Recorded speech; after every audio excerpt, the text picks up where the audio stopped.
Hello, ladies and gentlemen. Welcome to Triple N Media. I am Dr. Nik Nikam from Houston, Texas. Today, I want to talk to you about Elon Musk and Twitter spat.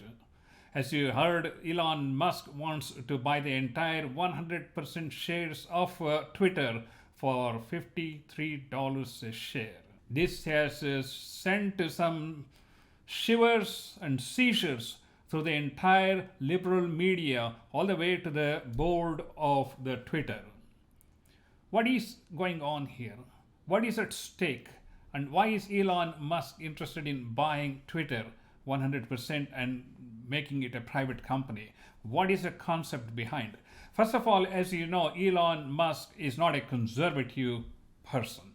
He is not a liberal person. He is a libertarian, but he does believe in freedom of speech. So it is much more than a hostile takeover as Twitter board wants the public to perceive. See, Twitter and Twitter board has a whole different concept, and we have seen the effects of Twitter on freedom of speech, especially when it comes to something that doesn't fit with its algorithm. Did I say algorithm? Yes, that's what exactly Elon Musk wants Twitter to publish their algorithms as how they scan Twitter posts and selectively highlight some and conveniently drop others. Anyway, that's a different topic. The board responds with what is called a poison pill. What is a poison pill? You know, when you're using poison, you must be aware that sometimes you can get that poison on your own fingers, and if you lick it, you could die too. Anyway, what is the concept of poison pill? The board says if Elon Musk were to get more than 15% of the company's shares, then they're going to just dump more shares into the market to other investors who can buy those at discount and then keep Elon Musk shares below 15%. In theory, it looks like a very great concept. But how many people are there sitting there with tons of cash to buy diluted shares? At the end of the day, what's going to happen when all these shares are pumped into the market? Obviously, the stock price is going to come down, because instead of having 1 billion shares, if you dump 2 billion shares into the market, obviously the share price is going to drop, and of course the total number is going to be good, but eventually people are going to run out of money to buy the stock.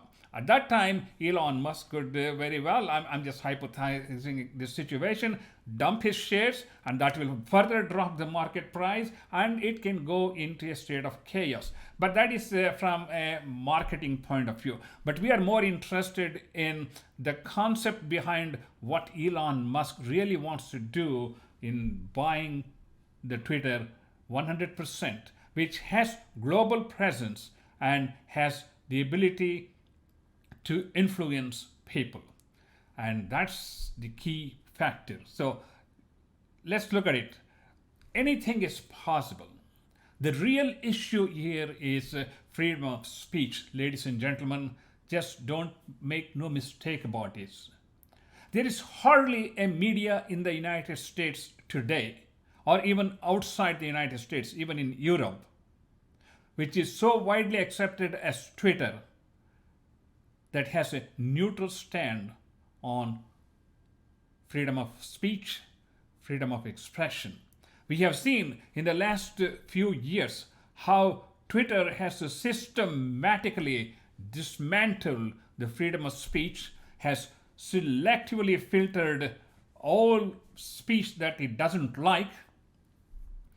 But you know, most media in the United States seem to be the mouthpiece of the liberal socialistic elites who wants to turn this country into a third world, which it is already.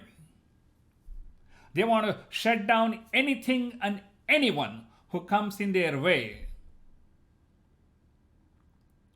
This cancel culture, or as a doctor, as a cardiologist, what I would call this as a cancer culture that we are seeing in America today, is a result of the American media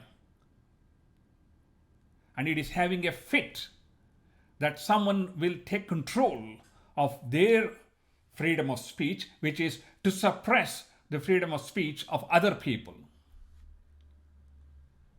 You see, it goes back to 5,000 years history of Darwin's theory of survival of the fittest. And the liberal media, the tech lords, very clearly understand that as long as they are in power, in control, they can direct the narrative.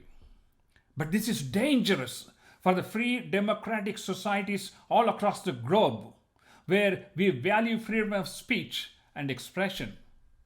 But they don't care. The monarchs, the monopolistic societies, they don't care. In the United States, we have seen how they have shut down prominent leaders with conservative values and force people and companies like Parler out of business because they don't like the way the freedom of speech. They don't like the freedom of communication. And these tech lords, yes, please do. It is highlighted and look at the spelling. Lords, L-A-R-D-S. Yes, you are thinking about another lord, but that's not what I'm talking about. These tech lords are very much part of this cancel culture or cancer culture as the liberal socialistic parties are.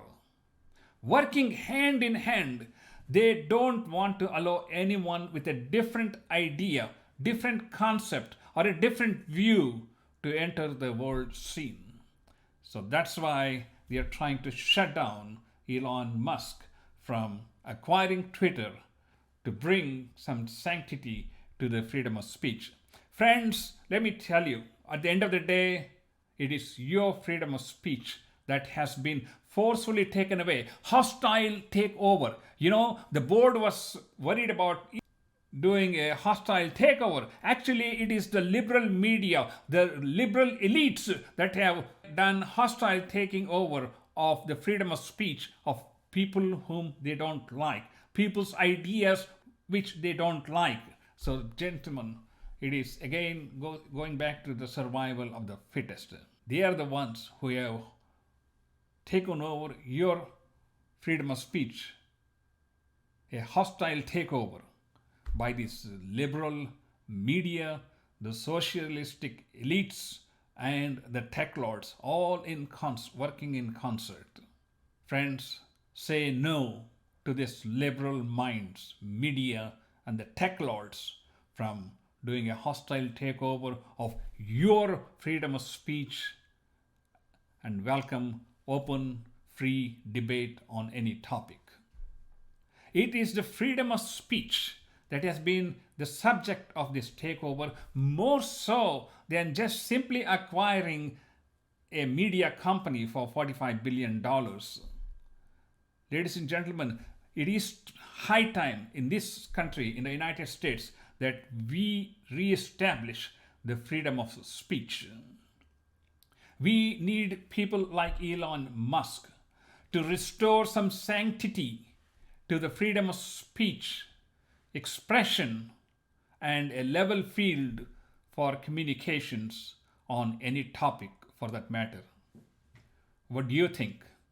I am Dr. Nik Nikam from NNN Media. Thank you so much for watching, and please do subscribe to our YouTube channel, and I will see you next time with another episode of what is fact, what is fake, and what is our responsibility.